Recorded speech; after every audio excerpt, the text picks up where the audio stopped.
Hi friends, Mahabharatam జీవితం ప్రాముఖ్యతను నొక్కి చెబుతా. హిందువులకు మహాభారతంలోని ఆదర్శాలైన మహాభారత కథ. మహాభారతంలోని ప్రతి ఒక్కరూ శ్రీకృష్ణుడు, అర్జునుడు, దుర్యోధనుడు, భీష్ముడు, ద్రోణాచార్యులు ఇప్పటికీ ఆదర్శ వ్యక్తులుగా కనిపిస్తారు. మహాభారతంలో ఓడిపోయిన విషాద కథానాయకుడి కథ విన్న ప్రతి ఒక్కరూ అతనిలోని అనేక లక్షణాలను మెచ్చుకుంటూ కన్నీళ్లు పెట్టుకుంటారు. మహాభారతంలోని విషాద వీరుడు కర్ణుడి శాపం పుట్టినప్పటి నుంచి శాపానికి గురయ్యాడు. కర్ణ కుంతి మొదటి కుమారుడు, పాండవులలో పెద్దవాడు, పరశురామునికి ఇష్టమైన శిష్యుడు, దుర్యోధనుని నమ్మకస్తుడు, అర్జునుడి పరమ శత్రువు.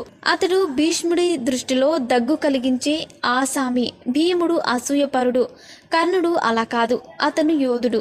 పుట్టుకతో క్షత్రుడైన అంగరాజును అందరూ సూతపుత్ర అని పిలుస్తారు. మహాభారతంలో విషాద